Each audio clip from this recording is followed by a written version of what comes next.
ಎಲ್ಲರೂ ವಿಷಯ ತಜ್ಞರೇ ಆಗಿರೋದ್ರಿಂದ ನಾವ್ ಯಾರನ್ನು ನಟನೆಗೆ ಅಭಿನಯಕ್ಕೆ ಅಭಿನಯ ಚತುರರನ್ನಂತ ಆಯ್ಕೆ ಮಾಡ್ಕೊಂಡು ಮಾಡಿಸಿದ ಕೆಲಸ ಅಲ್ಲ ಇದು. ನಾವು ಅವರಂತೆ ಆಗ್ಬಿಟ್ಟು ನಟಿಸಿದ್ ನೋಡಿದ್ರೆ ಹಾಗೆ ನಾವೇ ನಟಿಸಿದ್ದು, ಅವ್ರು ನಟಿಸ್ಲಿಲ್ಲ, ಅವ್ರು ನಟಿಸೋಕೆ ನಾವು ಅವಕಾಶನೂ ಕೊಡ್ಲಿಲ್ಲ ಅಂದ್ರೆ ಇಲ್ಲೂ ಇಲ್ಲ ಅವಕಾಶ ಅಲ್ಲಿ. ಈ ಪದ್ಮಗಂಧಿಗೆ ಒಂದು ಸೂತ್ರ ಹೇಳಬೇಕು ಅಂದ್ರೆ ಪದ್ಮದ ಗಂಧ, ಬಂಧ, ಸಂಬಂಧ, ಅನುಬಂಧ ಇದಿಷ್ಟು ಸೇರಿ ಪದ್ಮಗಂಧಿ. ಹಾಗಾಗಿ ಎಲ್ಲವನ್ನೂ ಸೇರಿಸಿರುವಂತಹದ್ದು ಪದ್ಮಗಂಧಿ. ಸಂಸ್ಕೃತದಲ್ಲಿ ಸಿರಬಹುದಾದ ಒನಪು, ವಯ್ಯಾರ, ಅದರಲ್ಲಿರ್ಬೋದು ಹೊರತೆ, ಅದರಲ್ಲಿರ್ಬೋದು ತೀಕ್ಷ್ಣತೆ, ಮೊನಚು, ತೀವ್ರತೆ ಇವೆಲ್ಲ ಇದೆಯಲ್ಲ ಅನ್ಯ ಭಾಷೆಯಲ್ಲಿ ಸಿಗುತ್ತಾ ಅಂತ ಗೊತ್ತಿಲ್ಲ ನನಗೆ. ನೆಲದವರು ಆಶ್ರಯ ನಮ್ಗೆ ಸಿಕ್ಕಿದೆ, ನಾವೆಲ್ಲ ಆಶ್ರಯಿತರಲ್ಲಿ ಆಶ್ರಯ ಸಿಕ್ಕಿದೆ. ಕನ್ನಡದಲ್ಲಿ ನಾವು ಮಾಡಲಿಲ್ಲ ಅಂದ್ರೆ ಅದಕ್ಕೆ ಅರ್ಥವೇ ಇರೋದಿಲ್ಲ ಅಂತ ಹೇಳ್ತೀವಿ. ಪೂರ್ಣತೆ ಸಾಧಿಸಬೇಕು ಅಂತ ಹೇಳಿದ್ರೆ ಕನ್ನಡದಲ್ಲಿ ಬೇಕು ಅಂತ ಹೇಳಿದ್ರೆ ಈ ಸಂಸ್ಕೃತ ಅನ್ನೋದನ್ನ ನಾವು ಸ್ವಲ್ಪ ದೂರ ಇಟ್ಟಿದ್ದೀವಿ ಮಾನಸಿಕವಾಗಿ. ವಸ್ತುತಃ ಅದು ನಮ್ಮಲ್ಲೇ ಅಂತರ್ಗತವಾಗಿರುವಂತಹದ್ದು. ಹುಡುಕ್ತಾ ಹೋದಾಗೆಲ್ಲ ಕಮಲ ಎಲ್ಲೆಲ್ಲಿದೆ ಅಂತ ನೋಡಿದಾಗ ಕೇವಲ ಗಮನ ಸೆಳೆಯುವ ತಂತ್ರ ಅಷ್ಟೇ ಅಲ್ಲ, ನಮ್ಮ ಹಿರಿಯರು ಸಹ ಹೇಗೆ ವ್ಯಾಪಕವಾಗಿ ಬಳಸಿದ್ದಾರೆ ನೋಡಿ ಅದನ್ನ. ಒಂದು ಕವಿವೃತ್ತ ಕಾಳಿದಾಸನ ಚಿತ್ರ ಸಾಹಿತ್ಯವಾಗ್ಲಿ, ಗ್ರಂಥದಲ್ಲಾಗ್ಲಿ, ಸಾಹಿತ್ಯದಲ್ಲಾಗ್ಲಿ, ಅಥವಾ ನಮ್ಮ ನೃತ್ಯದಲ್ಲಾಗ್ಲಿ, ನಾಟಕದಲ್ಲಾಗ್ಲಿ ಎಲ್ಲೆಲ್ಲಿಯೂ ಸಹ ಕಮಲ ಹೇಗೆ ವ್ಯಾಪಕವಾಗಿ ಬಳಕೆಯಾಗಿದೆ ಅಂತ ತುಣುಕೊಂಡು ಕೊಡಬೇಕಾಗಿತ್ತು. ಆ ಕಾರಣಕ್ಕೋಸ್ಕರ ಚಿತ್ರದ ಬಳಿ ಪದ್ಮಗಂಧಿ ಇಲ್ಲದೆ ಬಳಕೆಯಾಗಿದೆ.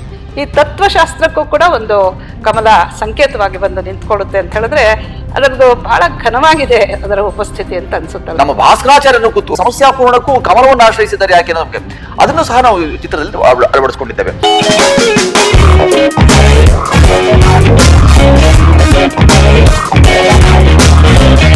ಯಾವುದೋ ಒಂದು ಲಾರಿ ಹೋಗ್ತಿದೆ, ವಾಹನ ಹೋಗ್ತದೆ, ಅದ್ರ ಹಿಂದೆ ಒಂದು ಕಮಲ ಹಾಕೊಳ್ತಾರೆ. ಕಿಟಕಿ ಏನೋ ಒಂದು ಸರಳು ಮಾಡಿದ್ರೆ ಆ ಸರಳಲ್ಲಿ ಒಂದು ಕಮಲ ಮೂಡಿಸ್ತಾರೆ. ಇದೆಲ್ಲ ಏನು ಅಂತ ಹುಡುಕಾಟ ಮಾಡಿದಾಗ ಸಿಗ್ಬೋದಂತ ಅಷ್ಟು ಬಹಳ ಒಳ್ಳೆಯ ಸಂಗತಿಗಳನ್ನೆಲ್ಲ ನಮ್ಮ ಪದ್ಮ ನಮ್ಮ ಬದುಕಿನಾದ್ಯಂತ ಸಂಗಾತಿ. ಹಾಗಾಗಿ ಸಂಗಾತಿಯನ್ನಾಗಿಸಿ ಇಷ್ಟು ದೂರ ನಡೆದಿದ್ದೀವಿ. ಅದನ್ನು ಸ್ವಲ್ಪ ಇತರರಿಗೂ ಹಂಚಿಕೊಳ್ಳೋಣ ಅನ್ನೋ ಕಾರಣಕ್ಕಾಗಿ ವಿದುಷಿಯವರು ಇದನ್ನ ಪಟ್ಟು ಹಿಡಿದು ಮಾಡಲೇಬೇಕು ಅಂತ ಹಠ ತೊಟ್ಟದ ಮೇಲೆ ನಮಗೂ ಅದಕ್ಕೆ ಕಸುವು ಸಿಕ್ಕ ಹಾಗಾಯ್ತು.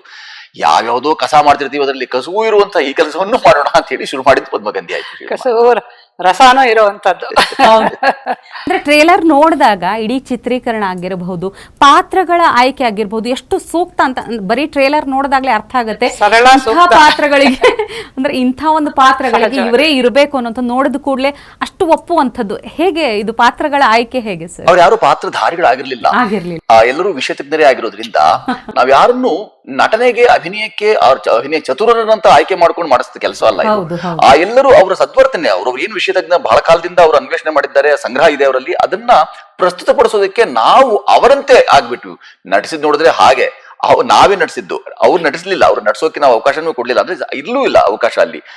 ನಟನೆ ಮಾಡಿದ್ರೆ ಪ್ರಾಯ ಇಷ್ಟು ಸ್ವಾಭಾವಿಕವಾಗಿ ಇಷ್ಟೊಂದು ಸಹಜವಾಗಿ ಕಾಣ್ತಿರ್ಲಿಲ್ವೇನೋ. ಅದು ನೀವು ಹೇಳಿದಿರುವಂತ ಬರೀ ಕೇವಲ ಪ್ರಾತ್ಯಕ್ಷಿಕೆ ತುಣುಕುಗಳು ನೋಡಿದ್ರೆ ಅದನ್ನ ಅಷ್ಟೊಂದು ನಂಬಲ ಅದು ಯಾಕನ್ಸುತ್ತೆ ಅಂತ ಹೇಳಿದ್ರೆ ಆ ನಂಬಿಕೆಗೆ ಯೋಗ್ಯವಾದಂತ ಅಷ್ಟು ಅವ್ರ ತಜ್ಞ ಆ ವಿಚಾರಗಳಲ್ಲಿ ಅಷ್ಟೊಂದು ತಜ್ಞತೆ ಇತ್ತು ಅವ್ರಿಗೆ. ಅಷ್ಟೊಂದು ತಜ್ಞರು ಅವ್ರು ಆಗಿದ್ರಿಂದ ಅವ್ರು ಹೇಳ್ತಾ ಇರ್ಬೋದು ವಿಚಾರದಲ್ಲಿ ಎಲ್ಲರೂ ಇದನ್ನ ಹೌದಲ್ವಾ, ಬೇರೆಯವ್ರು ಯಾರು ಆ ಮಾತುಗಳನ್ನ ನಟಪರ್ಗೆ ಹೇಳ್ಸಿದ್ರೆ ಪ್ರಾಯ ಎಲ್ಲೋ ಮೇಲ್ ಕೆಳಗೆ ಆಗಿತ್ತೇನೋ. ಆದ್ರೆ ಇಲ್ಲಿ ವಿಷಯ ತಜ್ಞರೇ ಅದನ್ನು ಪ್ರಸ್ತಾಪ ಮಾಡಿ ಅದನ್ನೇ ಅವರು ಮಂಡಿಸಿದ್ರಿಂದ ಅದು ಮಹಿಮಾ ಮಂಡನವಾಗಿ ಉಳಿದಿದೆ, ತುಂಬಾ ಸ್ವಾಭಾವಿಕವಾಗಿ ಸಹಜವಾಗಿ ದಕ್ಕಿದೆ. ಮೇಡಮ್, ಇನ್ನು ತಾವು ತೆರೆ ಮೇಲೆ ಕಾಣಿಸ್ಕೊಳ್ತಾ ಇದ್ದೀರಾ ಅಂತ ಆ ಒಂದು ಪ್ರಾತ್ಯಕ್ಷಿಕೆಯಲ್ಲಿ ನೋಡಿದಾಗ ಒಂದು ಪಾತ್ರನ ಅವಧಾನವನ್ನು ಸೇರಿಸ್ಕೊಂಡಿದ್ದೀವಿ. ನಾವು ಆಗ್ಲೇ ಹೇಳಿದೆ ಎಲ್ಲ ಕಡೆನೂ ಪದ್ಮ ಇದೆ ಅಂತ. ಸಾಹಿತ್ಯ, ಸಂಗೀತ ಎಲ್ಲದರಲ್ಲೂ ಇದೆ. ಈ ಅವಧಾನ ಕಲೆಯು ಕೂಡ ಪದ್ಮಕ್ಕೆ ಸಂಬಂಧಪಟ್ಟ ಹಾಗೆ ಮಾಡಿಸಿದೀವಿ ಅಲ್ಲಿ. ನೋಡಿ, ಅವಧಾನಗಳು ನಾನಾ ವಿಧವಾಗಿದೆ. ಪುಣ್ಯವಶಾತ್ ಬೆಂಗಳೂರಿನಲ್ಲೇ ಸುಪ್ರಸಿದ್ಧ ಅವಧಾನಿಗಳಿದ್ದಾರೆ, ಶತಾವಧಾನಿ ಗಣೇಶರು. ಅವರ ನನ್ನ ಅತ್ಯಂತ ಆತ್ಮೀಯ ಮಿತ್ರರು. ನಾವೊಂದು 40 ವರ್ಷದಿಂದ ಸ್ನೇಹಿತರು. ಆ ಅವಧಾನವನ್ನೇ ಕುರಿತು ನಾನು ಒಂದು ಸಾಕ್ಷ್ಯ ಚಿತ್ರವನ್ನು ನಿರ್ಮಾಣ ಮಾಡಿದ್ದೇನೆ. ಯಾಕೆಂದ್ರೆ ಇದು ಅಖಿಲ ಭಾರತೀಯ ಕಲೆಯಾಗಿತ್ತು, ಸಾಹಿತ್ಯ ಕ್ರೀಡೆ ಆಗಿತ್ತು, ಎಲ್ಲ ಕಡೆ ಬಿಟ್ಟು ಹೋಗಿದೆ. ಇವತ್ತು ಕೇವಲ ನಮ್ಮ ಕರ್ನಾಟಕದಲ್ಲಿ ಮತ್ತು ಪಕ್ಕದ ಆಂಧ್ರದಲ್ಲಿ ಮಾತ್ರ ಉಳ್ಕೊಂಡಿದೆ. ಅಂದ್ರೆ ಎಷ್ಟೊಂದು ಅಪೂರ್ವವಾದಂತಹ ಈ ಸಾಹಿತ್ಯ ಕಲೆಗಳು, ಕ್ರೀಡೆಗಳು ಇವೆಲ್ಲ ಅವಸಾನವನ್ನು ಕಾಣ್ತಾ ಇದೆ. ಅದೇ ಪುಣ್ಯವಶಾತ್ ನಮ್ಮಲ್ಲಿ ಮಾತ್ರ ಉಳ್ಕೊಂಡಿದೆ. ಇದರಲ್ಲಿ ನಾನಾ ವಿಧವಾದಂತಹದ್ದಿರುತ್ತೆ ಅವಧಾನಗಳಲ್ಲಿ. ಈಗ ಸಾಹಿತ್ಯ ಅವಧಾನ ಇರ್ಬೋದು, ಸಂಗೀತ ಅವಧಾನ, ನೀವು ಪಲ್ಲವಿ ಮಾಡೋದು ನೋಡಿರ್ಬೋದು, ತಾಳಾವಧಾನ ಅಂತ ಹೇಳ್ತಾರೆ. ಹೀಗೆ ನಾನಾ ವಿಚಾರಗಳನ್ನ ಇಟ್ಟುಕೊಂಡು ಅವಧಾನ ಮಾಡ್ಬೋದು. ಆ ಸಾಹಿತ್ಯ ಅವಧಾನದ ಒಂದು ಸಣ್ಣ ಭಾಗ ಪದ್ಮಬಂಧ. ಅಂದ್ರೆ ಚಿತ್ರಕಾವ್ಯ ಅಂತ ಮಾಡ್ತಾರೆ. ಬೇರೆ ಬೇರೆ ಆಕಾರದಲ್ಲಿ ಪದ್ಯಗಳನ್ನ ರಚಿಸೋದು. ಅದಕ್ಕೆ ಯಾವ ಮಟ್ಟದ ಭಾಷಾ ಪ್ರಭುತ್ವ ಇರಬೇಕು ಅಂತ ನೋಡ್ಕೊಳ್ಳಿ. ಇಲ್ಲಿ ನಾವು ಪದ್ಮಬಂಧವನ್ನ ಸೇರಿಸ್ಕೊಂಡಿದ್ದೇವೆ. ಚಿತ್ರಕಾವ್ಯವಾಗಿ ಆ ಪದ್ಮಬಂಧವನ್ನ ಮಾತ್ರ ಸೇರಿಸ್ಕೊಂಡು ಅದು 3 ಗಂಟೆ ಮಾಡುವಂತಹ ಅವಧಾನ ಕ್ರಿಯೆ. ಆದ್ರೆ ಇದಕ್ಕೆ ತುಂಬಾ ಒಪ್ಪುತ್ತೆ ಅಂತ ಹೇಳಿ ಆಮೇಲೆ ಪದ್ಮಬಂಧ ತುಂಬಾ ಸಾಧಾರಣವಾದಂತ ಬಂಧ ನಮ್ಮ ಚಿತ್ರಕವಿಗಳು ಮಾಡೋದು ಅವಧಾನದಲ್ಲಿ. ಅದಕ್ಕೋಸ್ಕರವಾಗಿ ಹೇಗೂ ಎಲ್ಲ ಸಿದ್ಧವಾಗಿದೆ, ಅವಧಾನಿಗಳಿಲ್ಲೇ ಇದ್ದಾರೆ, ನಾವು ಪದ್ಮವನ್ನು ಕುರಿತು ಸಿನಿಮಾ ಮಾಡ್ತಾ ಇದ್ದೇವೆ, ಯಾತಕ್ಕೆ ಸೇರಿಸ್ಕೋಬಾರ್ದು ಅಂತ ಅವ್ರನ್ನೂ ಸ್ವಲ್ಪ ಗೋಳೆಕೊಂಡು ಕರೆಸಿ ಅವ್ರ ಹತ್ರ ಮಾಡಿಸಿ ಎಲ್ಲ ಆಯ್ತು. ಹಾಗೆ ಇದು ಎಲ್ಲ ಇರೋದೆ ಇವಾಗ ನೀವೇ ಹೇಳ್ದಾಗೆ ಎಲ್ಲ ಸಿದ್ಧ ವಸ್ತುಗಳೇ, ಇದು ಇಲ್ಲದೆ ಇರೋದು ಏನೂ ತಂದಿಲ್ಲ ನಾವು. ಈಗ ನೋಡಿ, ಬಾಟ್ನಿ ಪ್ರೊಫೆಸರ್ ಒಬ್ರನ್ನ ಕರ್ಕೊಂಡ್ ಬಂದ್ವಿ ಅದರ ಸಸ್ಯಶಾಸ್ತ್ರೀಯ ವಿಚಾರಗಳನ್ನ ಹೇಳೋದಕ್ಕೆ. ಇರೋದನ್ನೇ ಅವ್ರು ಬೇರೆ ಕ್ಲಾಸಲ್ಲಿ ಹೇಳಿರ್ಬೋದು, ನಾವು ಸಿನಿಮಾದಲ್ಲಿ ಹೇಳ್ಸಿದೀವಿ ಅಷ್ಟೇ. ಈ ವಿಚಾರಕ್ಕೋಸ್ಕರ ಅವ್ರನ್ನ ಕರೆದಿದ್ದೀವಿ. ಹೀಗಾಗಿ ಎಲ್ಲವೂ ಅಲ್ಲಲ್ಲಿ ಬಹುಶಃ ಬಿಡಿಯಾಗಿ ಇದ್ದಿದ್ದನ್ನ ನಾವು ಕೂಡಿಸಿದೀವಿ. ಅದರಲ್ಲಿ ಕಿಶೋರ್ ಅವರು ಕಾಣಿಸ್ತಾರೆ, ಆಯುರ್ವೇದದ ಒಂದು ಚಿತ್ರದಲ್ಲಿ ನಾವು ಸೇರಿಸಿದೀವಿ. ಅದನ್ನೇ ಈ ಪದ್ಮಗಂಧಿಗೆ ಒಂದು ಸೂತ್ರ ಹೇಳಬೇಕು ಅಂದ್ರೆ, ಪದ್ಮದ ಗಂಧ, ಬಂಧ, ಸಂಬಂಧ, ಅನುಬಂಧ, ಇದಿಷ್ಟು ಸೇರಿ ಪದ್ಮಗಂಧಿ. ಹಾಗಾಗಿ ಎಲ್ಲವನ್ನೂ ಸೇರಿಸಿರುವಂತಹದ್ದು ಪದ್ಮಗಂಧಿ. ಅದ್ಭುತ ಮೇಡಮ್. ಇನ್ನು ಒಂದು ಭಾಷೆಗಿಂತಲೇ ಹೆಚ್ಚು ಭಾಷೆಯಲ್ಲಿ ಮಾಡಿದಾಗ ಇನ್ನೂ ಹೆಚ್ಚೆಚ್ಚು ಜನರನ್ನ ತಲುಪೋದು ನಿಜ ಸರ್. ಇವತ್ತು ಕನ್ನಡ, ಹಿಂದಿ ಮತ್ತು ಸಂಸ್ಕೃತ ಭಾಷೆಯಲ್ಲಿ ಈಗಾಗಲೇ ಟ್ರೈಲರ್ ಕೂಡ ರಿಲೀಸ್ ಆಗಿದೆ. ಡಿಸೆಂಬರ್ 12ನೇ ತಾರೀಕು ಈ ಒಂದು ಚಿತ್ರ ಬಿಡುಗಡೆ ಆಗ್ತದೆ. ನಮ್ಮ ವೀಕ್ಷಕರಿಗೆ ಹೇಳೋದಾದರೆ ಚಿತ್ರಮಂದಿರಕ್ಕೆ ಹೋಗಿ ಚಿತ್ರಮಂದಿರವನ್ನು ನೋಡಬೇಕು. ಈ ಭಾಷೆಗಳಂದರೆ ಈ ಒಂದು ವಿಚಾರ ಕನ್ನಡ, ಹಿಂದಿ, ಸಂಸ್ಕೃತ ಭಾಷೆಯಲ್ಲೂ ಬಿಡುಗಡೆ ಒಟ್ಟಿಗೆ ಮಾಡಬೇಕು ಅನ್ನೋಂಥದ್ದು ಹೇಗೆ? ನಮ್ಮೆಲ್ಲ ಶಾಸ್ತ್ರ ಗ್ರಂಥಗಳೆಲ್ಲ ನಿಮ್ಗೆ ಗೊತ್ತಿರೋ ಹಾಗೆ ಪ್ರಾಕೃತ ಸಂಸ್ಕೃತದಲ್ಲಿ ಇರುವಂಥದ್ದು. ಸಂಸ್ಕೃತದಲ್ಲಿ ಸಿರಬಹುದಾದ ಒನಪು, ವಯ್ಯಾರ, ಅದರಲ್ಲಿರ್ಬೋದು ವರತೆ, ಅದರಲ್ಲಿರುವ ತೀಕ್ಷ್ಣತೆ, ಮೊನಚು, ತೀವ್ರತೆ, ಇವೆಲ್ಲ ಇದೆಯಲ್ಲ ಅನ್ಯ ಭಾಷೆಯಲ್ಲಿ ಸಿಗುತ್ತಾ ಗೊತ್ತಿಲ್ಲ ನನಗೆ. ಹಾಗೆ ನೋಡ್ಕೊಂಡ್ರೆ ಅದ್ರ ಮಗಳಾಗೆ, ಸಂಸ್ಕೃತದ ಮಗಳಾಗೆ ಇರುವಂತಹ ಈಗ ಒಂದಷ್ಟು ಜನ ಹೆಚ್ಚಿನ ಭಾಷೆಗಳು ಮಾತಾಡ್ತಾರೆ ಅನ್ನೋ ಕಾರಣಕ್ಕಾಗಿ ಹಿಂದಿ ಉತ್ತರ ಭಾರತದಲ್ಲ ಬೇಕು ಅನ್ನೋ ಕಾರಣಕ್ಕಾಗಿ ಮಾಡಿದ್ರೆ, ನಮ್ಮ ನೆಲ, ನಾವು ಕನ್ನಡಿಗರು, ಕನ್ನಡತನವನ್ನು ಬಿಟ್ಟು ಅದನ್ನೇನು ಮಾಡುವಂಥದ್ದು ಅನ್ನೋ ಕಾರಣಕ್ಕಾಗಿ ಕನ್ನಡದಲ್ಲಿ ಇರಬೇಕು. ಸಂಸ್ಕೃತದಲ್ಲಿ ಇದೆಲ್ಲ ಶಾಸ್ತ್ರಗಳಿರೋದ್ರಿಂದ ಸಂಸ್ಕೃತದಲ್ಲಿ ಆಗಲೇಬೇಕು. ಹೇಳಿ ನಮ್ಮ ನಿರ್ಮಾತೃ ಸಹ ಸಂಸ್ಕೃತ ವಿದುಷಿ ಆಗಿರೋದ್ರಿಂದ ಸಂಸ್ಕೃತದಲ್ಲಿ ಮಾಡಿದ್ರೆ ಇನ್ನೇನು ಮಾಡೋಕೆ ಸಾಧ್ಯವಾಗುತ್ತೆ, ಇನ್ಯಾರು ಮಾಡಬಹುದು ಅನ್ನೋದನ್ನ. ನಮ್ಮ ಈ ನೆಲದಲ್ಲಿ ಜಿ ವಿ ಅಯ್ಯರ್ ಅವರು 29 ವರ್ಷಗಳ ಹಿಂದೆ ಮಾಡಿದಂತಹ ನಮ್ಮ ಇದೇನಿದೆ ಸ್ವರ್ಣಕಮಲ ಪುರಸ್ಕೃತ ವಿಜೇತ ಚಿತ್ರ ಏನಿದೆ, ಅದಾದ್ಮೇಲೆ ಸಂಸ್ಕೃತದ ಪ್ರಯತ್ನವನ್ನು ಮಾಡಿರಲಿಲ್ಲ. ಅದಕ್ಕೆಲ್ಲೂ ನಮ್ಮ ಆಡಳಿತ ಯಂತ್ರವು ಕಾರಣ. ಯಾಕಂದ್ರೆ ಕನ್ನಡದ ಉಪಭಾಷೆಗಳು ಹೇಳ್ತಿರ್ತೀವಿ, ಸಂಸ್ಕೃತವನ್ನು ಈವರೆಗೂ ಸರ್ಕಾರವು ಆಡಳಿತವಾಗ್ಲಿ ಯಂತ್ರವಾಗ್ಲೂ ಮಾನ್ಯ ಮಾಡಿಲ್ಲ. ಮತ್ತೆ ಒಂದು ಶೀರ್ಷಿಕೆಯ ನೋಂದಣಿ ಸಹ ಇಲ್ಲ, ಸಾಧ್ಯವಾಗ್ತಾ ಇಲ್ಲ ಅನ್ನೋದ್ರ ಬಗ್ಗೆ ಎಲ್ಲ ತುಂಬಾ ಖೇದ ಇದೆ ನಮಗೆ. ಅದೆಲ್ಲದರ ನಡುವೆ ಸಂಸ್ಕೃತದಲ್ಲಿ ಸಿನಿಮಾ ಆಗ್ಲೇಬೇಕು ಅಂತ ಮೊದಲು ಆರಂಭ ಮಾಡಿದ್ವಿ. ಆಮೇಲೆ ನಾವು ನೆಲದವರು ಆಶ್ರಯ ನಮ್ಗೆ ಸಿಕ್ಕಿದೆ, ನಾವೆಲ್ಲ ಆಶ್ರಯಿತರಲ್ಲಿ ಆಶ್ರಯ ಸಿಕ್ಕಿದೆ. ಕನ್ನಡದಲ್ಲಿ ನಾವು ಮಾಡಲಿಲ್ಲ ಅಂದ್ರೆ ಅದಕ್ಕೆ ಅರ್ಥವೇ ಇರೋದಿಲ್ಲ ಅಂತ ಹೇಳ್ತೀವಿ. ಪೂರ್ಣತೆ ಸಾಧಿಸಬೇಕು ಅಂತ ಹೇಳಿದ್ರೆ ಕನ್ನಡದಲ್ಲಿ ಬೇಕು ಅಂತ ಹೇಳಿದ್ರಿ. ಈ ತರ ಸೌಕರ್ಯಕ್ಕೋಸ್ಕರ ಅಂತ ಹಿಂದಿ ಮಾಡ್ಕೊಂಡ್ವಿ. ಹಾಗೆ ಸಂಸ್ಕೃತ, ಕನ್ನಡ, ಹಿಂದಿ, ಕನ್ನಡ, ಸಂಸ್ಕೃತ, ಹಿಂದಿ, ಪದ್ಮಗಂಧಿ ಅಂತ ಮಾಡಿಕೊಂಡು ಕೊನೆಗೆ ಅವರವರ ಸೌಕರ್ಯಕ್ಕೆ, ಅವರವರ ಅರ್ಥ ಮಾಡ್ಕೊಳ್ಳೋ ಸೌಕರ್ಯಕ್ಕೆ. ತುಂಬಾ ಜನ ಹೇಳ್ಕೊಳ್ತಾರೆ ನೀವು ಕನ್ನಡದಲ್ಲಿ ಮಾಡ್ಬಿಟ್ಟಿದ್ದೀರಿ ಆಮೇಲೆ ನಂತರ ಸಂಸ್ಕೃತ. ಹಾಗಲ್ಲ ಅದು. ನಾವು ಇದು ಕೆಲಸವನ್ನು ಮಾಡಬೇಕಾದಾಗ ನೇರವಾಗಿ ಸಂಸ್ಕೃತದಲ್ಲಿ ಪ್ರತ್ಯೇಕ, ಕನ್ನಡದಲ್ಲಿ ಪ್ರತ್ಯೇಕ, ಹೀಗೆ ಚಿತ್ರೀಕರಣ ಮಾಡ್ಕೊಂಡದ್ದು. ಹಾಗೆ ಮಾಡಿಕೊಂಡು ನಂತರ ಇತರೆ ಭಾಷೆಗಳ ಅನುಕೂಲವಾಗ್ಲಿ ಅಂತ ಅಂದ್ಬಿಟ್ಟು ನಾವು ಹಿಂದಿಗೆ ಅವ್ರಿಗೆ ಅವ್ರ ಸೌಕರ್ಯಕ್ಕೆ ಅಂತ ಅದನ್ನು ಒದಗಿಸ್ಕೊಟ್ವಿ, ಧ್ವನಿ ಜೋಡಿಸಿಕೊಟ್ವಿ. ಅಷ್ಟನ್ನು ಹೊರತುಪಡಿಸಿದ್ರೆ ಮೂರೂ ಭಾಷೆಗಳಲ್ಲಿ ತುಂಬಾ ಮುದ್ದಾಗಿ, ಮತ್ತೆ ಕೇವಲ ಮುದ್ದಾಗಿ ಯಾಕೆ ಕಾಣಿಸ್ತದೆ ಅಂತ ಹೇಳಿದ್ರೆ ಅದೊಂದು ತಾಂತ್ರಿಕ ಶ್ರೀಮಂತಿಕೆ ಇದೆ ಅಂತ. ಅಡಕದ ವಿಚಾರದಲ್ಲಿಯೂ ಮತ್ತೆ ತಾಂತ್ರಿಕ ಶ್ರೀಮಂತಿಕೆ ಇರೋದ್ರಲ್ಲೂ ಮತ್ತೆ ಹೇಗೆ ಅದನ್ನು ಜೋಡಿಸಿಕೊಟ್ಟಿದ್ದೇವೆ, ಅದನ್ನು ಕಟ್ಟಿಕೊಟ್ಟಿರುವಂತ ರೀತಿ ಇದೆಯಲ್ಲ, ಆ ಪ್ರೇಷಣೆ ಸಹ ತುಂಬಾ ಅದ್ಭುತವಾಗಿದೆ ಅಂತ ಇತರ ಹೇಳೋದ್ರಿಂದ ನಮಗೂ ಸಮಾಧಾನವಾಗಿ ಇದು ಮುದ್ದಾಂತ ಆ ಪದ ಇವು ಬಳಕೆ ಮಾಡಬಹುದಾಗಿದೆ. ಇಲ್ಲಾಂದ್ರೆ ಆತ್ಮೃತಿ ಆಗ್ಬಿಡುತ್ತೆ ಅನ್ನೋ ಕಾರಣಕ್ಕಾಗಿ ಆತ್ಮೃತಿಗಾಗಿ ಹೇಳ್ತಿರೋ ಮುದ್ದಾದ ಅಲ್ಲ ಇದು.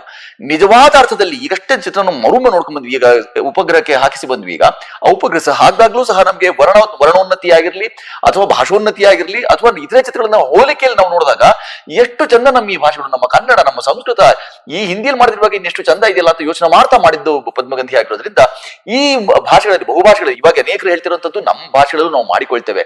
ಅದನ್ನ ತೆಲುಗು ಮಾಡ್ತೇವೆ, ತಮಿಳು ಮಾಡ್ತೇವೆ, ಮಲಯಾಳಕ್ಕೆ ಮಾಡ್ತೇವೆ. ಹಾಗೆ ನೋಡ್ಕೊಂಡ್ರೆ ಸಂಸ್ಕೃತ ಭೂಯಿಷ್ವಾದಂತ ಮಲಯಾಳ ಮತ್ತೆ ಬಂಗಾಳ ಎಲ್ಲ ಏನಿದೆ ಅವರೆಲ್ಲರಿಗೂ ಸಂಸ್ಕೃತ ತುಂಬಾ ಸುಲಭ ಅವ್ರಿಗೆ. ಹಾಗಾಗಿ ನಮ್ಮಲ್ಲಿ ಮಾಡಬೇಕು ಅನ್ನೋ ಬೇಡಿಕೆಗಳು ನಮಗೆ ನಿಧಾನವಾಗಿ ಬರ್ತಾ ಇರೋದ್ರಿಂದ ಎಲ್ಲ ಭಾಷೆಗಳಿಗೂ ಇದು ಆಗಲಿ ಅನ್ನೋ ಆಶೆ ನಮ್ದು. ಖಂಡಿತ ಸರ್. ಇನ್ನು ಸಂಸ್ಕೃತ ಭಾಷೆ ಅನ್ನೋದು ತಾವು ಹಲವಾರು ವರ್ಷಗಳಿಂದ ಆಳವಾದ ಅಧ್ಯಯನ ಮಾಡಿದ್ದೀರಿ, ಬೋಧನೆ ಮಾಡಿದ್ದೀರಿ. ಸಿನಿಮಾ ಮೂಲಕ ಅಂದರೆ ಇವತ್ತಿನ ಪೀಳಿಗೆಯ ಮನಸ್ಥಿತಿ ಏನಿದೆ, ಸಿನಿಮಾ ಮತ್ತಷ್ಟು ಸುಲಭದ ಹಾದಿ, ಒಂದು ಮತ್ತಷ್ಟು ಪರಿಣಾಮಕಾರಿ ಅನ್ನುವಂಥದ್ದು. ಸಂಸ್ಕೃತ ಭಾಷೆಯಲ್ಲೂ ಸಿನಿಮಾ ಮಾಡಬೇಕು ಅಂತ ಅಂದಾಗ ನಿಮಗೆ ಬಂದದ್ದು ಯೋಚನೆ ಹೇಗೆ ಮೇಡಮ್? ಇದು ಸಂಸ್ಕೃತ ನಮಗೆ ತುಂಬಾ ಸಹಜವಾಗಿದೆ. ಹೌದು. ವಿಶೇಷವಾಗಿ ಈಗ ಒಂದು 40 ವರ್ಷಗಳಿಂದ ಸಂಸ್ಕೃತದಲ್ಲಿ ಇಲ್ಲದೆ ಇದ್ದಂತ ಒಂದು ಅಂಶ ಏನಂತ ಹೇಳಿದ್ರೆ ಮಾತಾಗಿ ಬಳಸ್ತಾ ಇರ್ಲಿಲ್ಲ. ದೊಡ್ಡವ್ರು ಮಾತಾಡ್ತಾ ಇದ್ರು, ಸಾಮಾನ್ಯರು ಬಳಸ್ತಾ ಇರಲಿಲ್ಲ. ಆ ಒಂದು ಅಂಶವೂ ಕೂಡ ಸೇರ್ಕೊಂಡಿದೆ. ಈಗ ಶಾಸ್ತ್ರ ಸಾಹಿತ್ಯ ಮಿಕ್ಕಿದ್ದೆಲ್ಲ ಇರೋದ್ರ ಜೊತೆಗೆ ದೊಡ್ಡ ಕಾವ್ಯಗಳು, ಈಗ ರಾಮಾಯಣ, ಮಹಾಭಾರತ ಇವೆಲ್ಲ ಸಂಸ್ಕೃತದಲ್ಲೇ ಮೂಲವಾಗಿ ಬಂದಿತ್ತು. ವೇದಗಳು ಸಂಸ್ಕೃತದಲ್ಲೇ ಇರೋದು, ಉಪನಿಷತ್ತುಗಳು ಅದರಲ್ಲೇ ಇರೋದು, ನಮ್ಮ ಸಕಲ ಶಾಸ್ತ್ರಗಳು ಅದರಲ್ಲೇ ಇರೋದು. ಇವತ್ತು ನೀವು ಯೋಗ ಕಲಿಬೇಕು ಅಂತ ಹೇಳಿದ್ರೆ ಒಂದಿಷ್ಟು ಸಂಸ್ಕೃತದ ಪರಿಚಯ ಆಗ್ಬೇಕು. ನಿಮ್ಮ ಆಯುರ್ವೇದ ಕಲಿಬೇಕು ಅಂತ ಹೇಳಿದ್ರೆ ಸುಶ್ರುತನಾಶಿ, ಇವ್ರನ್ನೆಲ್ಲ ಓದ್ಬೇಕು. ಅಂದ್ರೆ ಈ ಸಂಸ್ಕೃತ ಅನ್ನೋದನ್ನ ನಾವು ಸ್ವಲ್ಪ ದೂರ ಇಟ್ಟಿದೀವಿ ಮಾನಸಿಕವಾಗಿ. ವಸ್ತುತಃ ಅದು ನಮ್ಮಲ್ಲೇ ಇದೆ, ಅಂತರ್ಗತವಾಗಿರುವಂತಹದ್ದು. ನಾವ್ ಏನ್ ಮಾಡಿದ್ರು ಕೂಡ ಈ ಕನ್ನಡದಲ್ಲೇ ನಾವು ಮಾತಾಡುವಾಗ ಸುಮಾರು 60% ಕನ್ನಡ ಶಬ್ದಗಳಲ್ಲದೆ ಸಂಸ್ಕೃತವನ್ನು ಬಳಸ್ತೀವಿ. ಹೀಗಾಗಿ ಇದು ಬೇರೆ ಹೊಸದು ಅಂತೆಲ್ಲ ನನಗಂತೂ ಅನ್ನಿಸ್ಲಿಲ್ಲ. ನಮಗೆ ಕನ್ನಡವನ್ನು ಸಂಸ್ಕೃತವನ್ನು ಸಮಾನವಾಗಿ ಪ್ರೀತಿಸುವಂತಹ ಮನಸ್ಸು ನಮ್ಮದು ಬೇಕಾಗಿರುವಂತಹದ್ದು ನಮಗೆ ಸಾಹಿತ್ಯದ ವಿದ್ಯಾರ್ಥಿಗಳಾಗಿ. ಅದರಿಂದ ಅದನ್ನ ಈಗ ಸುಮಾರು ಜನ ಮಾತಾಡೋ ಅಂಥವ್ರು ಇದ್ದಾರೆ ಸಂಸ್ಕೃತದಲ್ಲಿ. ಮಕ್ಕಳಾದಿಯಾಗಿ ದೊಡ್ಡವ್ರವರೆಗೂ ಆಬಾಲ ವೃದ್ಧರು ಅನೇಕರು ಸಂಸ್ಕೃತವನ್ನ ಕಲಿತಾ ಇದ್ದಾರೆ. ಈ ಟೆಕ್ನಿಕಲ್ ಲೈನಲ್ಲಿರೋ ಅಂಥವ್ರು, ಈ IT ಪ್ರೊಫೆಷನಲ್ ಇರೋ ಇಂಥವರೆಲ್ಲ ಸಂಸ್ಕೃತವನ್ನ ಕಲಿತಾ ಇದ್ದಾರೆ. ಆಮೇಲೆ ಅವ್ರಿಗೇನು ಕಷ್ಟ ಅನ್ಸೋದೇ ಇಲ್ಲ. ನಾವು ಪ್ರಯೋಗನೂ ಮಾಡಿದ್ದೀವಿ. ಅಯ್ಯೋ ಸಂಸ್ಕೃತ ಕನ್ನಡ ಇದ್ದಂಗೆ ಇದೆ ಅಂತ ಹೇಳ್ತಾರೆ, ಅಷ್ಟು ಸರಳವಾಗಿದೆ. ಈಗ ಶಿಲ್ಪಶಾಸ್ತ್ರದಲ್ಲಿ ನೀವು ಶಿಲ್ಪಶಾಸ್ತ್ರ ಅನ್ನೋ ಪದನೇ ತಗೊಳ್ಳಿ, ಇದು ಭಾವಶಿಲ್ಪ, ಇದು ಇನ್ನೊಂದು ಶಿಲ್ಪ ಅಂತ ಹೇಳಿದ್ರೆ ಏನು ಅರ್ಥ ಆಗಲ್ವೇ? ಎಲ್ಲರಿಗೂ ಬರುತ್ತೆ. ಇದು ಮೂರ್ತಿ ಶಿಲ್ಪ, ಇದು ವಾಸ್ತುಶಿಲ್ಪ, ಕನ್ನಡದಲ್ಲೇ ಉಪಯೋಗಿಸ್ತೀವಿ, ಅದು ಪದಗಳು ಸಂಸ್ಕೃತ ಅಲ್ವಾ? ಹೀಗಾಗಿ ಸಂಗೀತವಾಗ್ಲಿ ನೃತ್ಯವಾಗ್ಲಿ ಅದರಲ್ಲೆಲ್ಲ ನಮಗೆ ಸಂಸ್ಕೃತ ಅಂತರ್ಗತವಾಗಿರೋದ್ರಿಂದ ಅದರಲ್ಲೇ ಹೊಸದು ಅಂತ ಅನ್ಸೋದಿಲ್ಲ, ಸುಲಭ ಆಯ್ತು ನಮ್ಗೆ. ಇನ್ನೂ ಒಂದು ನಮ್ಮ ಸುಚೇಂದ್ರ ಹೇಳಿದ್ರು, ಅಲ್ಲಿ ಯಾವ ವಿದ್ಯಾರ್ಥಿಗಳನ್ನ ಬಳಸ್ಕೊಂಡಿದೀವಿ, ಆ ಗುರುಕುಲದ ವಿದ್ಯಾರ್ಥಿಗಳು ಅವರೆಲ್ಲ ಸಂಸ್ಕೃತ ಮಾತಾಡ್ತಾರೆ. ಯಾವ ಹಿನ್ನೆಲೆಯಿಂದಾದ್ರೂ ಬರ್ಲಿ, ಅವರು ಆಡು ಭಾಷೆಯಾಗಿ ಸಂಸ್ಕೃತವನ್ನು ಬಳಸ್ತಾ ಇದ್ದಾರೆ. ಅವರು ಓದ್ತಾ ಇರೋದು ಇದನ್ನೇ, ಇದು SSLC ವರೆಗೂ ಅವ್ರಿಗೆ ಓದಿಸ್ತಾರೆ. ಅಲ್ಲಿ ಎಲ್ಲ ಇದೇ ವಿಷಯಗಳೇ, ಬೇರೆ ಶಾಲೆಗಳಲ್ಲಿ ಏನ್ ಹೇಳ್ತಾರೋ ಅದನ್ನೇ. ಆದ್ರೆ ಅವ್ರು ಪರಸ್ಪರ ಮಾತಾಡ್ಕೊಳ್ಳೋದು ಮಾತ್ರ ಸಂಸ್ಕೃತದಲ್ಲಿ. ಹಾಗಾಗಿ ಮಾಡಿಸೋದು ಏನು ಕಷ್ಟ ಆಗ್ಲಿಲ್ಲ. ಸಂಸ್ಕೃತ ಗೊತ್ತಿಲ್ಲದೆ ಇರೋಂಥವ್ರು ಯಾರೂ ಇರ್ಲಿಲ್ಲ ಅಲ್ಲಿ. ಈಗ ನಮ್ಮ ಗುರುಮಾತಾ ಪಾತ್ರ ಮಾಡಿದ್ದಾರೆ. ಆಕೆ ಯಾರು ಹೈಸ್ಕೂಲಲ್ಲಿ 1-2 ವರ್ಷ ಓದಿರ್ಬೋದು, ಆದ್ರೆ ಎಷ್ಟು ಸ್ವಚ್ಛವಾಗಿ ಮಾತಾಡಿದ್ದಾರೆ. ತುಂಬಾ ಆಸಕ್ತಿಯಿಂದ ಆಕೆ ನಾನೇ ಹೇಳ್ತೀನಿ, ಏನು ಬೇರೆ ಬೇಡ ಅಂತ ಹೇಳಿಸ್ಕೊಂಡು ತುಂಬಾ ಚೆನ್ನಾಗಿ ಮಾಡಿದ್ದಾರೆ. ಹೀಗೆ ಪ್ರತಿಯೊಬ್ಬರದ್ದು ಕೂಡ ಅವರ ಒಂದು ಸ್ವಂತ ಆಸಕ್ತಿ ಅದರಲ್ಲಿ ಸೇರಿದೆ. ನಮ್ಮ ಆಸೆನೂ ಅದರಲ್ಲಿ ಫಲಿತವಾಗಿದೆ ಅಂತ ಹೇಳ್ಬೋದು. ಈಗ ಈ ತರ ಅನುಕೂಲಗಳು ಒದಗಿ ಬಂದಿದೆ ನಮ್ಗೆ. ಹೌದು ಮೇಡಮ್. ಅಂದ್ರೆ ಇವತ್ತು ಈಗ ಕನ್ನಡ, ಹಿಂದಿ ಮತ್ತು ಸಂಸ್ಕೃತ 3 ಭಾಷೆಯಲ್ಲಿ ಚಿತ್ರ ಬಿಡುಗಡೆ ಆಗ್ತಾ ಇದೆ. ಇವತ್ತು ಸುಚೇಂದ್ರ ಪ್ರಸಾದ್ ಸರ್ ಅಂದ ಕೂಡಲೇ ಅವರ ಕನ್ನಡ ಭಾಷೆ, ಆ ಪದ ಬಳಕೆ, ಅವರು ಮಾತಾಡೋದನ್ನ ಕೇಳ್ತಾನೆ ಇರಬೇಕು ಅಂತ ಅನ್ಸುತ್ತೆ. ನನಗೆ ಆಶ್ಚರ್ಯ ಅನ್ಸಿದ್ದು, ಹಿಂದಿ ಕೂಡ ಡಬ್ ಮಾಡಿದಿರಿ ಸರ್ ತಾವು. ಅಂದ್ರೆ ಟ್ರೇಲರ್ ನೋಡಿದಾಗ ಗೊತ್ತಾಯ್ತು ನೀವು ಹಿಂದಿ ಮಾತಾಡಿದಿರಿ ಅನ್ನೋಂಥದ್ದು. ನಾವು ಹಿಂದೆ ನಿಮ್ ಕಾರ್ಯಕ್ರಮ ಹೇಳಿದ್ದೆ, ನನ್ನ ಮೂಲ ಭಾಷೆ ಮಾತೃಭಾಷೆ ಹೌದು ಹೌದು ಅಂತ ಹೇಳಿದ್ದೆ ನಾನು. ನಾನು ಜನ್ಮತಃ ಇಲ್ಲಿ ಕರ್ನಾಟಕದವನು. ಆ ಕಾರಣಕ್ಕಾಗಿ ನನಗೆ ನನ್ನ ಕನ್ನಡ ಮಾತೆ ನನಗೆ ತುಂಬಾ ಪೂಜ್ಯಳು. ಆದ್ರೆ ನನ್ನ ಮನೆ ಮಾತು ಕನ್ನಡವಲ್ಲ ಆಗಿಲ್ಲ. ಆ ಕಾರಣಕ್ಕಾಗಿ ನಮ್ಗೆ ಹಿಂದಿ ತುಂಬಾ ಸುಲಲಿತವಾಗಿತ್ತು. ಹಾಗಾಗಿ ಅದು ಸಂಸ್ಕೃತದ ಮಗಳು ಅಂತಲೇ ಅದನ್ನ ನಾವು ಪರಿಭಾವಿಸ್ತೇವೆ, ಹಾಗೆ ಪರಿಗಣಿತ. ಅದು ಲಿಪಿಯು ಸಹ ನಮಗೆ ನಾಗರಿನೇ, ಹಿಂದಿಗೆ ಬೇಕಾಗಿರೋದು ನಾಗರಿ. ಮನೆ ಮಾತು ಮತ್ತೆ ಹಿಂದಿ ನಿರರ್ಗಳವಾಗಿ ನಿಮ್ಮ ಮನೆಯಲ್ಲಿ ಬಳಸ್ತಿದ್ದೀರಿ ಅಂತಂದಾಗ ಈ ಆವೃತ್ತಿಯನ್ನ, ಹಿಂದಿಯ ಆವೃತ್ತಿಯನ್ನು ತರೋದಕ್ಕೆ ಏನು ಕಷ್ಟವಾಗಿರ್ಲಿಲ್ಲ. ಹೆಚ್ಚಿನ ಜನರಿಗೆ ಅದು ಅನುಕೂಲವಾಗುತ್ತೆ, ಅವ್ರಿಗೆ ಸೌಕರ್ಯಯುತವಾಗುತ್ತೆ ಅನ್ನೋ ಕಾರಣಕ್ಕಾಗಿ ಹಿಂದಿ. ಅಂದ್ರೆ ಸಿನಿಮಾದಲ್ಲಿ ತಾವು ಪ್ರಯೋಗ ಮಾಡಿದ ಮೊದಲ ಸರ್ ಇದು ಹಾಗಾದ್ರೆ ಹಿಂದಿ ಅನ್ನೋಂಥದ್ದು? ಇಲ್ಲ, ಹಾಗೇನಿಲ್ಲ. ಹಿಂದಿ ನಾ ಹೇಳಿದ ಮನೆಯಲ್ಲಿಯೂ ಮಾತೇ ಹಿಂದಿ ಆಗಿರೋದ್ರಿಂದ ರಂಗದಲ್ಲಿಯೂ ಅನೇಕ ಹಿಂದಿ ನಾಟಕಗಳಲ್ಲಿ ಹಿಂದಿ ನಾಟಕಗಳಾಗ್ಲಿ, ಹಿಂದಿ ಚಿತ್ರವಾಗ್ಲಿ ಅನೇಕ ನಾನು ಪಾಲ್ಗೊಂಡಿದ್ದು ತೊಡಕೊಂಡಿದ್ದೆಲ್ಲ ಇದೆ. ನಾನು ಹಾಗೆ ನೋಡಿದ್ರೆ ಇದು ರಾಷ್ಟ್ರೀಯ ನಾಟಕ ಶಾಲೆಯಲ್ಲಿ ಕಲ್ತು ಬಂದವನಾಗಿ, ದೆಹಲಿನಲ್ಲಿ ಕಲ್ತು ಬಂದವನಾಗಿ, ಅಲ್ಲಿ ಮಾಧ್ಯಮವೂ ಹಿಂದಿಯೇ ಇತ್ತು. ಆಂಗ್ಲ ಅಥವಾ ಹಿಂದಿಯನ್ನೇ ನಾವು ಬಳಸಬೇಕಾಗಿತ್ತು. ನೀವು ನಾಟಕಗಳನ್ನ ಮಾಡಿದಾಗ್ಯೂ ಸಹ ಅಲ್ಲಿ ಹಿಂದಿಯಲ್ಲೇ ಮಾಡಬೇಕಾಗಿತ್ತು. ಆ ತರದ ಹಿಂದಿಯ ಬಳಕೆ, ಹಿಂದಿಯ ವಾತಾವರಣ, ಪರಿಸರ ಪರಿಸ್ಥಿತಿಗಳು ಅನೇಕ ವರ್ಷಗಳಿಂದ ದಕ್ಕಿದ್ರಿಂದ, ಮನೆಯಲ್ಲಿಯೂ ಅದೇ ಇದ್ದಿದ್ರಿಂದ ನಮ್ಗೆ ಹಿಂದಿ ತುಂಬಾ ಸಂಕಷ್ಟದ ಸಂಕೋಲೆ, ತುಂಬಾ ಬವಣೆ. ಇದು ಯಾಕಪ್ಪ ಹಿಂದಿಲ್ ಬೇಕಾಗಿತ್ತು ಅಂತ ಅನ್ಸುವಂತ ಪರಿಮೆ ಇರಲಿಲ್ಲ. ಭಾಷೆ ಯಾವ್ದಾದ್ರು ಸರಿಯೇ, ಪದ್ಮಗಂಧಿಯ ಭಾವ ಬಹಳ ದೊಡ್ಡದಾಗಿದ್ದರಿಂದ ನಾವ್ ಏನನ್ನ ಹೇಳಕ್ ಹೊಟ್ಟಿದ್ದೀವಿ, ಭಾಷೆ ನಮ್ಗೆ ದೊಡ್ಡದಾಗ ಕಾಣಿಸ್ಲಿಲ್ಲ. ನಮ್ಗೆ ಭಾವ ಇದೆಯಲ್ಲ ಅದು ಬಹಳ ದೊಡ್ಡದು. ಅದ್ರಲ್ಲಿ ನಾವು ಆಗ್ಲೇ ಹೇಳಿದಂತ ರಾಷ್ಟ್ರೀಯತೆ ಆಗಿರ್ಬೋದು, ನಮ್ಮ ಪಾರಂಪರಿಕ ಅಧ್ವರ್ಯರು, ನಮ್ಮ ಜ್ಞಾನ ಪರಂಪರೆ ಆಗಿರ್ಬೋದು, ಜ್ಞಾನ ಶಾಖೆಗಳಾಗಿರ್ಬೋದು, ಅದು ತಂತ್ರ ಮಂತ್ರ, ಚಿಕಿತ್ಸೆ ಅಥವಾ ಸಾಹಿತ್ಯ, ಸಂಗೀತ, ನಾಟಕ, ವಾಸ್ತುಶಿಲ್ಪ, ಯಾವ್ಯಾವ ತಗೊಂಡ್ರು ಕಮಲ ವ್ಯಾಪಕವಾಗಿ ಪಸರಿಸ್ಬಿಟ್ಟಿದ್ಯಲ್ಲ, ಹಡ್ಕೊಂಡಿದ್ಯಲ್ಲ, ಆ ಎಲ್ಲವನ್ನೂ ಒಂದ್ ಕಡೆ ದಾಖಲಿಸಬೇಕಲ್ಲ. ಹಾಗೆ ದಾಖಲಿಸಿದ್ರೆ ಬರುವ ತಲೆಮಾರುಗಳಿಗೆ ಆಕರವಾಗ್ಬೋದಲ್ಲ, ಅವ್ರಿಗೆ ಆಧಾರವಾಗ್ಬೋದಲ್ಲ. ನಾವು ನಮ್ಮ ಜೀವಿತಾವಧಿಯಲ್ಲಿ ಏನೆಲ್ಲ ಬಹಳ ಜನ್ಮ ಸಾರ್ಥಕ್ಯ ಮಾರ್ಗದ ಬಗ್ಗೆ ಅಧ್ಯಾತ್ಮ ಯಾವಾಗಲೂ ಹೇಳ್ತಾ ಇರುತ್ತೆ. ಈ ಜನ್ಮವನ್ನು ಸಾರ್ಥಕ ಪಡಿಸಿಕೊಳ್ಳೋದು ಇಂಥ ಕೆಲಸಗಳ ಮುಖಾಂತರ ಅಂತ ನಾವು ಯೋಚನೆ ಮಾಡ್ಬಿಟ್ವಿ. ಆ ಕಾರಣಕ್ಕಾಗಿ ಪೂರ್ವ ನಿಯೋಜಿತ ಆಗಿ ವಿದುಷಿಯರು ನಮ್ಗೆ ಬಂದಿದ್ದನ್ನ ಕೆಲಸ ಕೊಟ್ಟಿದ್ದನ್ನ ಮಾಡ್ಬೇಕು ಅಂತ ಹೇಳಿದಾಗ ಹೋಭಾಗ್ಯ ಅಂತ ಗಂಟೆ ಹೊತ್ಕೊಂಡು ಈ ಕೆಲಸವನ್ನು ಮಾಡಿದ್ವಿ. ಸಂತುಷ್ಟರಾಗಿದ್ದೇವೆ. ಇಡೀ ತಂಡ ಪದ್ಮಗಂಧಿಯಲ್ಲಿ ಕೆಲಸ ಮಾಡುತ್ತದೆ. ಯಾವಾಗ್ಲೂ ಕೇಳಿದಾಗ ಏನು ತುಂಬಾ ಕಷ್ಟವಾದ್ರು ನಿಮ್ಗೆ ಹೋಗ್ಲಿ, ನಿಮ್ಗೆಲ್ಲರೂ ಹೇರಳವಾದ ಹಣ ಮತ್ತು ಸಂಪನ್ಮೂಲ ದಕ್ಕಿದ್ಯಾ ಅಂತ ಕೇಳಿದಾಗ ಯಾರು ಬರಿಗೆಲ್ಲೂ ಹೋಗ್ಲಿಲ್ಲೂ ಆದ್ರೂ ಸಹ ಅವ್ರಿಗೆ ಸಂಪನ್ಮೂಲಕ್ಕಾಗಿ ಕೆಲಸ ಮಾಡಿದ್ದೇ ಅಲ್ಲ ಅಂತ ಎಲ್ಲ ತಜ್ಞರು ಹೇಳಿದ್ರು. ಅಯ್ಯೋ ಇಷ್ಟು ಒಳ್ಳೆ ಕೆಲಸ ಮಾಡ್ತಾರೆ, ಈಗಲೂ ಆ ಮಾತನ್ನು ಹೇಳ್ತಾರೆ. ನೋಡ್ಕೊಂಡಿದ್ದಲ್ಲಿ ಪಾಲ್ಗೊಂಡಂತವರೆಲ್ಲರೂ ಅವರವರು ಯಾವ್ಯಾವ ಜಿಲ್ಲೆಯಿಂದ ಬರ್ತಾರೋ ಆ ಜಿಲ್ಲೆಯಲ್ಲಿ ನಾನು ಇದನ್ನ ತಗೊಳ್ತೇನೆ, ಜವಾಬ್ದಾರಿ ತಗೊಳ್ತೇನೆ, ಆ ಬಿಡುಗಡೆ ಸಂದರ್ಭದಲ್ಲಿ ನಾನು ಇದನ್ನ ಹೆಚ್ಚು ಪ್ರದರ್ಶನ ಮಾಡ್ತೀನಿ, ಅದು ಸಂಸ್ಕೃತದಲ್ಲಿ ಪ್ರದರ್ಶನ ಮಾಡ್ತೀನಿ, ಕನ್ನಡ ಮಾಡ್ತೀನಿ, ಹಿಂದಿನ ಅಲ್ಲಿ ತಲುಪಿಸ್ತೇನೆ ಅಂತ ಹೀಗೆಲ್ಲ ಅವ್ರು ಮುಂದೆ ಕೆಲಸ ಮಾಡೋದು ನೋಡಿದ್ರೆ ನಮ್ಗೆ ನಿಜವಾಗಿ ಪದ್ಮಗಂಧಿಯಲ್ಲಿ ಕೆಲಸ ಒಟ್ಟಾಗಿ ಕೆಲಸ ಮಾಡಿದ್ದಕ್ಕೋಸ್ಕರ ತುಂಬಾ ಒಳ್ಳೆಯ ಶ್ರೇಯ ದಕ್ಕಿದೆ ಅಂತ ಅನ್ಸುತ್ತೆ. ಮತ್ತೊಂದು ಪದ್ಮಗಂಧಿ ಟ್ರೇಲರ್ ನೋಡಿದಾಗ ಸರ್, ಅಂದ್ರೆ ಒಂದು ವಿಚಾರ ವೈಶಾಲ್ಯತೆ, ಕಮಲದ ಹೂವೇ ಒಂದು ಇಲ್ಲಿ ಪಾತ್ರ, ಹೂವೇ ಒಂದು ವಿಷಯ, ಹೂವಿನ ಸುತ್ತಲೇ ಎಲ್ಲವೂ ನಡೆಯುವಂಥದ್ದು ಅಂದಾಗ ಮತ್ತೊಂದು ನನಗೆ ಬಹಳ ಆಕರ್ಷಿಸಿದ್ದು ಅಂದರೆ ಅಣ್ಣವರ ಕವಿರತ್ನ ಕಾಳಿದಾಸ ಸಿನಿಮಾದ ಒಂದು ದೃಶ್ಯ ಏನಿದೆ, ಕಮಲೇ ಕಮಲೋತ್ಪತ್ತಿ, ಬಹಳ ಅದ್ಭುತವಾದ ದೃಶ್ಯ ಅದು ಕೂಡ ಇದರಲ್ಲಿ ಅಳವಡಿಸಿರೋದು. ಹೇಗೆ ಈ ವಿಚಾರ ಬಂದಿದೆ? ಹೇಗೆ ಹುಡುಕ್ತಾ ಹೋದಾಗೆಲ್ಲ ಕಮಲ ಎಲ್ಲೆಲ್ಲಿದೆ ಅಂತ ನೋಡಿದಾಗ ಕೇವಲ ಗಮನ ಸೆಳೆಯುವ ತಂತ್ರ ಅಷ್ಟೇ ಅಲ್ಲ, ನಮ್ಮ ಹಿರಿಯರು ಸಹ ಹೇಗೆ ವ್ಯಾಪಕವಾಗಿ ಬಳಸಿದ್ದಾರೆ ನೋಡಿ ಅದನ್ನ. ಒಂದು ಕವಿರತ್ನ ಕಾಳಿದಾಸ, ನಾವು ಕಾಳಿದಾಸನ ಬಗ್ಗೆ ಅನೇಕ ವಿಚಾರಗಳನ್ನು ಮಾತಾಡಿದ್ದೇವೆ ಚಿತ್ರದಲ್ಲಿ. ಕವಿರತ್ನ ಕಾಳಿದಾಸನ ಕುರಿತಾಗಿ ಮಾಡಿದ ಚಿತ್ರ, ಅದರಲ್ಲೂ ಸಹ ರಾಜಕುಮಾರ್ ರಥವರು ಅದನ್ನು ಮಾತಾಡಿ ಅದನ್ನ ಹೇಳಿದಾಗ ಅದರಲ್ಲಿ ಹೇಗೆ ವಾಕ್ಯಚ್ಛೇದ ಪದಚ್ಛೇದ ಅದ್ರ ಬಗ್ಗೆ ನಾವು ಮಾತಾಡ್ಕೊಳ್ತಾ ಇದ್ವಿ. ದೃಷ್ಟಮಿಂದಿ ಇಂದಿ ವರದ್ವಯಂ ಆಗ್ಬೇಕಾ, ಇಂದೀವರ ದ್ವಯಂ ಆಗ್ಬೇಕಾ, ಈ ತರದೆಲ್ಲ ನಾವು ತುಂಬಾ ಚರ್ಚೆ ಮಾಡ್ತಿದ್ವಿ. ಆ ತರದೆಲ್ಲ ಸಂಗತಿಗಳನ್ನ ಇಟ್ಕೊಂಡು ಎಷ್ಟು ಚೆನ್ನಾಗಿ ಆಗಲೂ ಬಳಸಿದ್ದಾರೆ ಅನ್ನೋದನ್ನ ನಿದರ್ಶನವಾಗಿ ದೃಷ್ಟಾಂತವಾಗಿ ನಾವು ಕೊಡ್ಬೇಕಾಗಿತ್ತು. ಆ ಕಾರಣಕ್ಕೆ ನೀವ್ ಹೇಳಿದಂತ ಆಗ್ಲೇ ಹೇಳಿದ ಹಾಡು ಇದೆಯಲ್ಲ, ಅದು ಸಹ ನಮ್ಮ ಚಿತ್ರದ ಭಾಗವಾಗೇ ಇದೆ.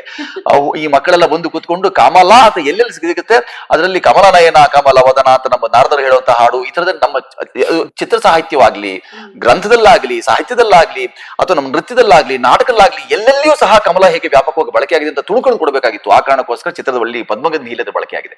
ಖಂಡಿತ. ಅಂದ್ರೆ ಈಗ ಒಂದೇ ಒಂದು ಬಿಟ್ಬಿಟ್ರು ಅವರು, ನಾನು ಅದನ್ನು ಪೂರೈಸ್ಬಿಡ್ತೇನೆ. ಹೇಳ್ಬಿಡಿ ಮೇಡಮ್. ಸಾಹಿತ್ಯ, ಸಂಗೀತ, ನೃತ್ಯ ಅದೆಲ್ಲ ಸರಿ, ತತ್ವಶಾಸ್ತ್ರದಲ್ಲಿ ಅದೆಷ್ಟು ಸರಳವಾದಂತ ರೀತಿಯಲ್ಲಿ ಭಗವದ್ಗೀತೆನಲ್ಲಿ ಅರ್ಧ ಪಾದದಲ್ಲಿ, ಕಾಲು ಪಾದದಲ್ಲಿ ಪದ್ಮಪತ್ರ ಮಿವಾಂಭಸಿ ಲಿಪ್ಯತೇನ ಸಪಾಪೇನ ಪದ್ಮಪತ್ರ ಮಿವಾಂಭಸಿ, ಇಡೀ ಕರ್ಮ ರಹಸ್ಯ ಅಂತ ಹೇಳ್ತಾರೆ, ಕರ್ಮಯೋಗದ ರಹಸ್ಯ ನಮ್ಮ ಭಗವದ್ಗೀತೆಯಲ್ಲಿ ಬಂದಿರೋದು. ಅದನ್ನ ಎರಡೇ ಮಾತಿನಲ್ಲಿ ಹೇಳಿದೆ, ಪದ್ಮಪತ್ರ ಮಿವಾಂಭಸಿ. ನೀವು ಎಲ್ಲವನ್ನು ಭಗವಂತನಲ್ಲಿ ಸಮರ್ಪಿಸಿ ನೀವು ಕೆಲಸ ಮಾಡಿದ್ದೆ ಆದ್ರೆ ಪೂರ್ಣ ಹೃದಯದಿಂದ ನಿಮಗೆ ಆ ಅಂಟು ನಂಟುಗಳು ಇರೋದಿಲ್ಲ, ನಿಮಗೆ ಮೋಕ್ಷವೇ ಅಂತ ಹೇಳಿ. ಹೇಗೆ ಕಮಲ ಪತ್ರದ ಮೇಲೆ ನೀರು ಹಾಕಿದ್ರೆ ಅದು ಕಂಟ್ಕೊಳ್ಳೋದಿಲ್ಲ, ಹಾಗೆ ಬಿದ್ದು ಹೋಗುತ್ತೆ, ಅದು ತೊಳೆದು ಹೋಗ್ಬಿಡುತ್ತೆ. ಅಂದ್ರೆ ಅದ್ರ ಮೇಲೆ ಇದ್ದಿರಬಹುದಾದಂತ ಸಣ್ಣ ಧೂಳನ್ನು ಕೂಡ ತೊಳೆದು ಬಿಡುತ್ತೆ. ಹೀಗೆ ಪದ್ಮಪತ್ರಮಿವ ಅಂಬ, ಅಂಬ ಅಂದ್ರೆ ನೀರು, ಹಾಗೆ ಅಂತ. ಅಂದ್ರೆ ಎಲ್ಲಿಂದ ಎಲ್ಲಿಗೆ ನೋಡಿ, ನೀವು ಅವಾಗಲೇ ರಣಾಂಗಣ ಹೇಳಿದ್ರಿ, ನಾವು ಮಿಕ್ಕಿದ್ದೆಲ್ಲ ಹೇಳಿದ್ವಿ. ಈ ತತ್ವಶಾಸ್ತ್ರಕ್ಕೂ ಕೂಡ ಒಂದು ಕಮಲ ಸಂಕೇತವಾಗಿ ಬಂದು ನಿಂತ್ಕೊಳ್ಳುತ್ತೆ ಅಂತ ಹೇಳಿದ್ರೆ ಅದರದ್ದು ಬಹಳ ಘನವಾಗಿದೆ ಅದರ ಉಪಸ್ಥಿತಿ ಅಂತ ಅನ್ಸುತ್ತಲ್ಲ. ಪದ್ಮಗಂಧಿಯ ವಿಶೇಷ ಏನು ಅಂತ ಹೇಳಿದ್ರೆ, ಈ ತತ್ವಶಾಸ್ತ್ರ ಏನ್ ಹೇಳ್ತಾರೆ, ಪದ್ಮಪತ್ರ ವಿವಾಂಭಸ ಅಂತ ಹೇಳ್ತಿರ್ಬೇಕಾದ್ರೆ ಇದು ಯಾಕಾಗತ್ತೆ ಅನ್ನೋ ವಿವರಣೆಯನ್ನು ವೈಜ್ಞಾನಿಕ ಕೊಟ್ಬಿಟ್ಟಿದ್ದೇವೆ. ಅಂದ್ರೆ ಅದರ ಜಲವಿಕರ್ಷಣ ಯಾಕಾಗತ್ತೆ, ಆ ಪತ್ರದ ಮೇಲೆ ಯಾಕೆ ನಿಲ್ಲೋದಿಲ್ಲ ನೀರು ಅನ್ನೋದ್ರ ಆ ವಿವರಗಳನ್ನು ಸಹ ಪದ್ಮಗಂಧೆ ಕೊಟ್ಬಿಡುತ್ತೆ. ಈ ತರ ಒಂದು ಇದು ಸಮಪಾತಳಿಯಲ್ಲಿ ಇದು ನಡೀತಾ ಇದೆ, ಅದು ನಡೀತಾ ಇದೆ. ಒಂದೇ ತಕಡಿಯಲ್ಲಿ ಇದನ್ನು ತೂಗಿ ಅದನ್ನು ತೂಗಿ, ಇದರಲ್ಲಿ ತೂಕ ಹೆಚ್ಚು ಅಂತ ಯಾರು ಜನರು ನೋಡಿದವರು ತೀರ್ಮಾನ ಮಾಡ್ಕೋಬೇಕು. ನಾವು ಜಗನ್ನಾಥ ಪಂಡಿತರ ಬಗ್ಗೆ ಹೇಳ್ತಾ ಇದ್ವಿ, ಆ ಒಂದು ದುಂಬಿಗೆ ಆಗ್ಬಿಡುತ್ತೆ, ಈ ಕಡೆ ಹೋಗ್ಬೇಕು ಆ ಕಡೆ ಹೋಗ್ಬೇಕು ಅಂತ ಆಗೋಗ್ಬಿಡುತ್ತೆ, ಈಗಷ್ಟೇ ಮಾತಾಡ್ಕೊಳ್ತಾ ಇದ್ವಿ. ಆ ತರ ಆ ಎಲ್ಲ ಸಾಹಿತ್ಯದಲ್ಲಿರೋ ವಿವರಗಳನ್ನು ತುಂಬಾ ಉಪಮಾನ ಉಪಮೇಯಗಳನ್ನು ಎಷ್ಟು ಚೆನ್ನಾಗಿ ಬಳಸಿದ್ದಾರೆ ಸಾಹಿತ್ಯವೇತ್ತರು.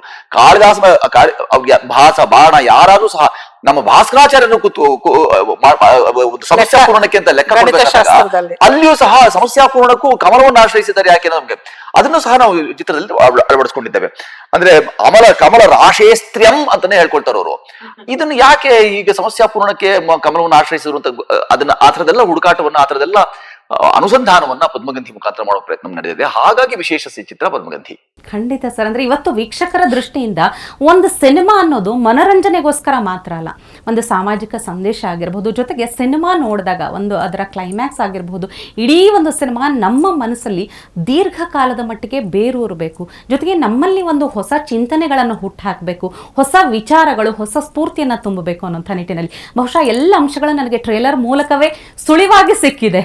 ನೀವು ಹೇಳೋ ಪ್ರಕಾರ ನಮ್ಮ ವೀಕ್ಷಕರಿಗೆ ಆ ಚಿತ್ರ ನೋಡೋದಕ್ಕೆ ವೀಕ್ಷಕರು ಯಾಕೆ ಬರಬೇಕು, ಏನನ್ನ ನಿರೀಕ್ಷಿಸಿ ಬರಬೇಕು ಅಂತ ಹೇಳಬೇಕು? ಟಿವಿ ವಿಕ್ರಮ, ದೇಶ ನಿಮ್ಮ ಕೈಯಲ್ಲಿ. ಈ ಕಾರ್ಯಕ್ರಮ ನಿಮಗೆ ಇಷ್ಟ ಆಗಿದ್ದಲ್ಲಿ ಲೈಕ್, ಶೇರ್ ಹಾಗೂ ಕಮೆಂಟ್ ಮಾಡಿ.